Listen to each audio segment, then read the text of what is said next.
할렐루야! 오늘도 우리에게 주신 말씀을 통해서 큰 은혜 받는 귀한 시간이 되길 원합니다. 오늘 시편 45편은 조금은 독특한 시의 형태를 지니고 있습니다. 다른 시편들을 살펴보면 시의 주인공은 하나님으로 등장을 합니다. 하지만 오늘 45편의 주인공은 왕입니다. 이 시의 표제를 보면 사랑의 노래라는 제목이 붙어 있습니다. 왕의 결혼식을 축하하면서 축복하는 시의 형태였습니다. 그러니 주인공은 왕이 될 수밖에 없죠. 하지만 이 시는 단순히 왕의 결혼을 축하하는 것으로 끝나지 않습니다. 이 시에서 우리는 하나님과 우리의 관계를 바라볼 수 있습니다. 하나님과의 관계에서 우리가 어떻게 살아가야 할 것인가를 우린 이 시를 통해서 깨달을 수 있습니다. 먼저 2절입니다. 왕은 사람들보다 아름다워 은혜를 입술에 머금으니 그러므로 하나님이 왕에게 영원히 복을 주시도다.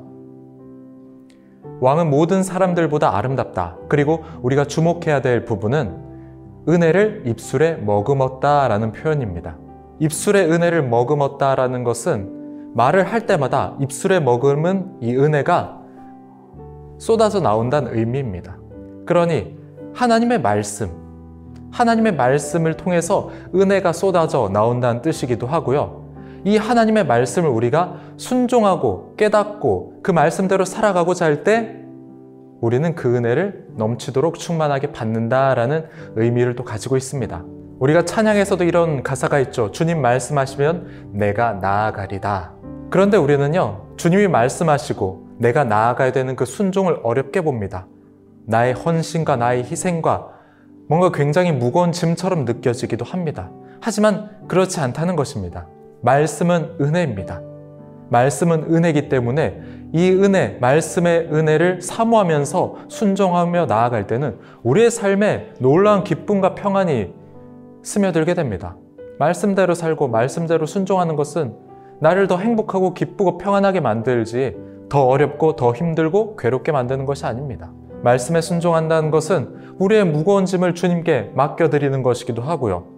내가 어렵고 힘들 때 나를 곤비하지 않고 피곤치 않고 새 힘과 새 능력을 얻는 것이기도 합니다.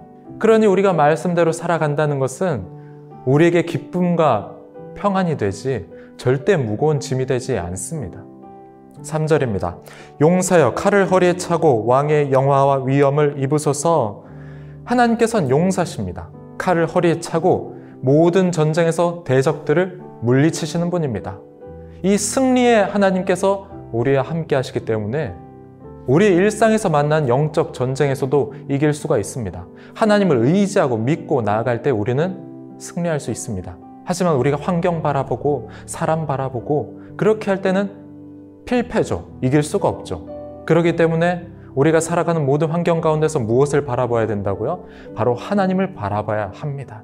하나님을 의지해야 합니다. 모든 어려움과 환난과 역경 속에서 하나님을 의지하고 나아갈 때 모든 상황을 돌파해 나가시는 그분의 능력으로 인해서 승리를 얻을 수 있습니다. 4절입니다. 왕은 진리와 온유와 공의를 위하여 왕의 위엄을 세우시고 병거에 오르소서. 왕의 오른손이 왕에게 놀라운 일을 가르치리이다. 여기서 하나님은 진리와 온유와 공의를 행하신다라고 말하고 있습니다. 먼저 진리는 유일합니다. 절대 불변입니다. 바꿀 수 없습니다. 내가 반드시 취해야 되는 것이 바로 진리입니다. 그러니 하나님께서는 나에게 그런 분이라는 거예요. 절대 다른 것과 타협할 수 없고 저울질하면서 비교할 수 없는 분이 바로 하나님입니다. 하나님께 예배하는 시간은 다른 무엇과 저울질하며 비교할 수 없는 시간이고요. 하나님의 말씀대로 따라 사는 것도 다른 어떤 것과 비교할 수 없는 놀라운 가치를 지니고 있는 것이고요. 하나님을 믿고 의지하며 나아가는 것은 다른 것과 타협할 수 없다. 세상 가운데서 하나님을 믿는 그 믿음으로 살아가는 것은 결코 다른 세상의 무엇과도 타협할 수 없다. 그래서 믿고 따르라. 진리신 그분을 믿고 따르라. 자, 그리고 하나님은 온유한 분이십니다. 온유함은 겸손함을 말합니다. 겸손하다는 거예요. 낮춘다는 거예요. 세상에 그 무엇보다 낮아지신 주님. 그래서 사람의 몸을 입으시고 종의 모습으로 이 땅에 내려오셔서 우리를 위해서 죽으시고 부활하셨습니다. 겸손하신 그분을 닮아갈 때 우리 안에 온유한 마음이 생겨납니다. 성령께서 주시는 성령의 열매로서 우리도 온유해질 수 있습니다. 내가 참아서 내가 인내해서 사람의 힘으로써 온유하게 드러내는 것은 한계가 있습니다. 그래서 온유하게 다른 사람의 무례함을 참아내고 인내하며 그렇게 살다가도 그 분노가 쌓이고 쌓여서 한 번에 폭발하는 경우도 있죠. 하지만 성령의 열매로 인해서 얻어지는 온유함은 번아웃이 되지 않습니다. 주님께서 주시는 그 온유함을 힘입어서 계속해서 겸손하게 또 인내하며 친절하고 그렇게 세상을 향해서 온유함을 흘려보낼 수가 있게 됩니다. 그리고 마지막으로 그분은 공의로우신 분입니다. 공의로 세상을 판단하시고 주관하십니다.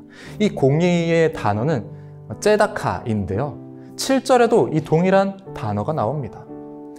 왕은 정의를 사랑하고 악을 미워하시니 그러므로 하나님 곧 왕의 하나님이 즐거움의 기름을 왕에게 부어 왕의 동료보다 뛰어나게 하셨나이다. 여기에서 정의도 마찬가지로 공의, 째다카 똑같은 의미입니다. 정의는 하나님의 뜻을 이루는 것입니다. 정의는 하나님의 판단에 맡겨드리는 것입니다.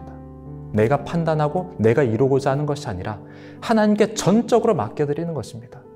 그리고 정의를 사랑한다라고 말하면서 정의를 사랑할 때 나타나는 것이 바로 악을 미워하는 것으로 보여지고 있습니다. 하나님의 뜻을 이루고자 할 때, 하나님께 주권을 맡겨드릴 때 악을 미워할 수밖에 없다는 거예요. 악한 세상과 대치점에 설 수밖에 없다는 것입니다. 우리 주님께서 바라시는 정의는 바로 이것입니다. 악한 세상과 타협하지 않고 악한 세상에 물들지 않고 세상이 말하는 힘의 논리와 지식의 논리와 물질의 논리에 스며들지 않고 당당하게 맞서라. 하나님의 뜻을 선포하면서 하나님의 뜻을 이루고자 안간힘을 쓰면서 당당하게 맞서 싸워라. 그것입니다. 그것이 바로 하나님의 정의입니다. 오늘 우리가 하루를 살아가면서 이 말씀을 기억하기를 원합니다. 주님의 말씀에 순종하면서 그분의 입술에 머금은 은혜가 내 삶에 충만하길 원하며 또한 진리와 온유와 공의로우신 하나님을 닮아서 우리의 삶 가운데서도 그렇게 주님을 드러내는 우리 성도 여러분들 되시기를 주님의 이름으로 축복합니다.